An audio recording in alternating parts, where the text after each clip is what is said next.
Ciao. Oke, welcome Dr. Chandramin untuk yang kedua kalinya. Ya, makasih. Ini di ruangan yang sama dan topiknya sedikit berbeda. Ya. Ya dok. Tadi dokter udah bilang bahwa ini sebenarnya penyakit klasik tapi tidak pernah terselesaikan begitu ya dok ya? Jantung koroner, oke. Dok, apakah semua orang yang mengalami meninggal secara tiba-tiba, kita kan banyak melihat ya, lagi apa tiba-tiba, lagi olahraga misalnya, langsung meninggal. Apakah itu udah pasti jantung koroner dok? Ya, mungkin sebelum mulai kita ngomong sedikit soal kata koroner dulu. Oke. Wah, ini Biasanya seru. orang takut dengar kata koroner. Padahal pada dasarnya koroner kan adalah nama pembuluh darah yang memberi makan otot jantung. Ya, makanya penyakitnya disebut penyakit jantung koroner. Tapi di masyarakat kan kita tahu bahwa orang dengar koroner udah kayak apa gitu. Padahal ya itu koroner itu hanya nama pembuluh darah yang memberi makan otot jantung. Nah, kalau pertanyaan tadi itu mengenai apakah orang Meninggal tiba-tiba. meninggal mendadak itu pasti koroner. Ya, mungkin sebagian besar ya. Sebagian besar ya. Ya, sebagian kecil mungkin ada hal lain.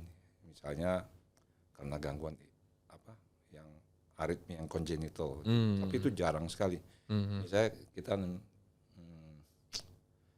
pada atlet atau ya itu kadang-kadang mati mendadak karena gangguan irama yang memang karena bawaan. Oke. Brugada sindrom misalnya kata orang. Ya, salah satu itu Brugada yang diklaim. Tapi itu jarang sekali. Ya, ada juga tapi jarang. Sebagian besar itu adalah kematian koroner. Artinya dia mengalami gangguan irama pada saat dapat serangan. Oke. Artinya ya tentu gejalanya ya dia ada serangan. Saat serangan terus mendadak gangguan iramanya muncul. Gangguan irama ganas. Yaitu ventricle tachycardia sampai ventricle fibrilasi umumnya. Ventricle tachycardia yang berkembang ke ventricle fibrilasi. Ventricle fibrilasi itu artinya jantungnya berhenti. Oke. Ya, sama dengan jantung berhenti. Jantung berhenti, ya kalau nggak mendapat bantuan secara cepat dan profesional tentu, ya dia meninggal. Kan itu butuh bantuan profesional. Artinya orang bisa melakukan resusitasi kan? Atau ada alat untuk shock langsung sehingga dia selamat. Ya, seperti kita lihat di luar negeri, mungkin sini juga udahlah di airport ada shock yang portable yang buat awam itu yang sudah dilatih sehingga orang yang cepat bisa pasang shock. Oke. Itu yang nyelamatin. Ya sudden cardiac death namanya. Nah, itulah koroner. Itu yang bikin orang takut memang. Padahal hanya sekedar nama ya dok. Ya. Nama pembuluh darah begitu ya.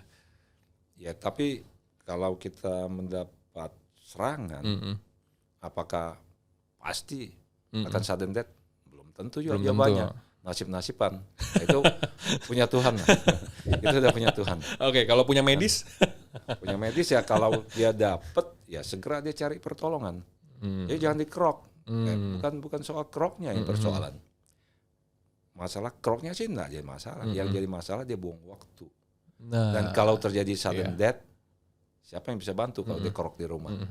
Kan? Iya. Ya itu kecil memang kemungkinan terjadinya, persentasenya kecil. Tapi kalau yang terpilih kita kan susah. Iya. Kan?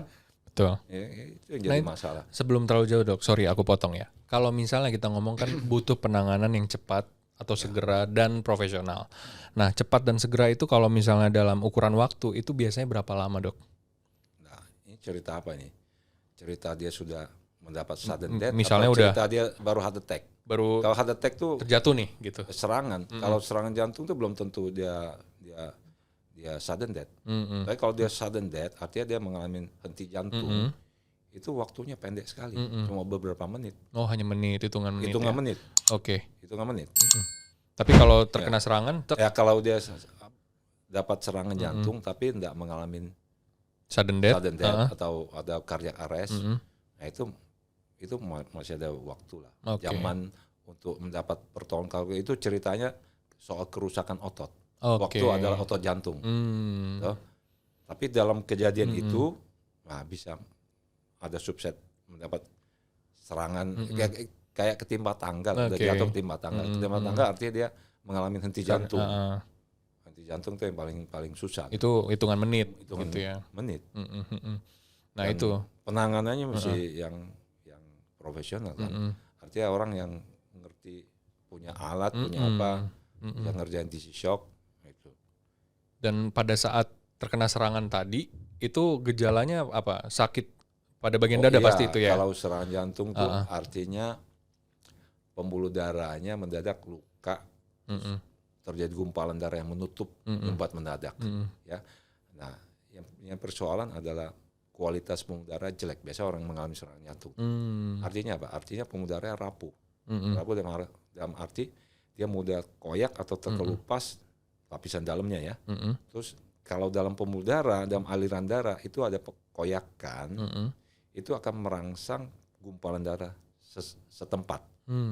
Jadi segera akan terbentuk gumpalan darah. Nah, gumpalan darah ini tergantung kondisi badan. Ada orang tertentu dia cepat sekali menggumpal sehingga dia sumbat. Ada orang agak pelan. Nah, itu masing-masing variasi lah. Ya. Kadang-kadang dia hilang timbul. Sebelum dia sumbat total dia hilang timbul dulu. Nah, pada saat dia membesar, aliran darah ke otot jantung kurang, muncullah nyeri dada kan, sakit. Kayak ketekan. Itu ketika tersumbat ya? Ya. Oke. Belum tersumbat. Belum tersumbat. Menyempit Baru udah bisa. Nah, kalau tersumbat ya keluarnya nggak hilang-hilang, nyerinya nggak hilang-hilang dia. Ya, persisten, memanjang. Biasa lebih dari 15-20 menit. Nah, biasa keringatnya banyak, keringat dingin. Nah, itu artinya sumbat total saat itu. Tapi kalau dia masih hilang timbul kan datang 15 menit hilang, nanti sakitnya hilang, datang lagi. Ya. Ya, kalau gumpalan darah bertambah, aliran darah kurang, otot jantungnya nggak dapat aliran darah yang cukup, ya kita bilang istilah kita ischemia miokard, muncullah nyerinya muncul. Nah, tapi kalau terkikis lagi gumpalan darah, aliran darah membaik lagi, hilang lagi. Terus sebelum orang sumbat total biasanya keluhan hilang timbul ini ada. Cuma nggak disadari, dikira masuk angin kan. Kerok. Orang awam bilang masuk angin. Ya ini kerok dia apalah.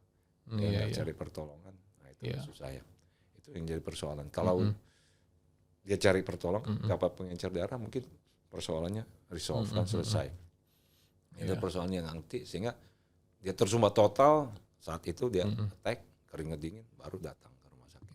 Itu udah termasuk dalam hitungan terlambat ya? Ya, dalam arti ya tergantung ya tahu lah, mau bilang terlambat bisa juga. Ya tergantung sisi mana yang kita lihat. Kalau sisi kecepatan sih ya. Tapi kalau kerusakan otot ya pada saat dia sumbat total itu otot rusak.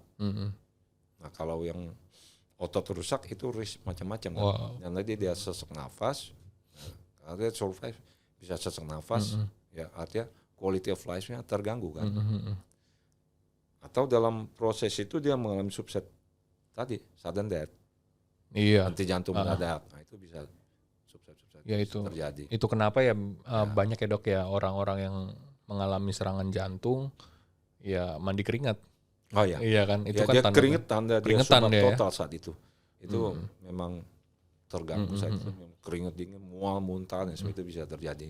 Lemes kadang-kadang. Iya. Menyertai keluhan itu. Nah, iya dok. Ini fakta yang harus diubah nih ya sahabat Premier. Kenapa? Karena banyak yang beranggapan bahwa ini tadi meninggalnya jantung karena kepleset di kamar mandi.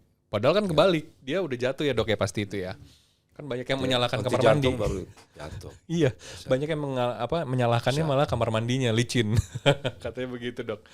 Nah untuk ininya sendiri dok, tipsnya ya. Karena orang dengan jantung koroner ini kan pasti ada pencetusnya, ya kan. Mungkin tadi kalau congenital ya kita nggak bisa hindari ya dok. Tapi misalnya gaya hidup itu bagaimana itu dok? Ya itu memang cerita hal yang paling bosan. Membosankan memang berulang-ulang. Ya kadang-kadang orang jadi males. Ya tapi ya itu yang dihadapi. Pada nyatanya betul. Karena semua lifestyle kita mempengaruhi kualitas pembuluh darah. Jadi persoalan pembuluh darah jelek. Jelek dalam arti dia rapuh itu aja. Bagaimana menjaga atau mempertahankan supaya pembuluh darah kita nggak rapuh. Clue-nya di situ. Ya, pembuluh darah yang rapuh itu dipengaruhi oleh yang namanya kita sebut faktor risiko tadi. Ya klasik lah. Rokok, kolesterol tinggi, diabetes, hipertensi itu faktor risiko pengaruh ke situ. Pencegahannya ya tetap aja sama, memodifikasi semua faktor risiko tadi. Ya tentu idealnya yang ada parameter yang harus dicapai, parameter tentu yang harus dicapai. Kalau parameter idealnya tercapai, ya tentu kualitas pembuluh darah kan bagus. Artinya pembuluh darah tidak rapuh, tidak mudah koyak, tidak mudah mencetuskan gumpalan darah di dalam aliran darah, aliran darah ke otot jantung ya, ataupun di tempat lain.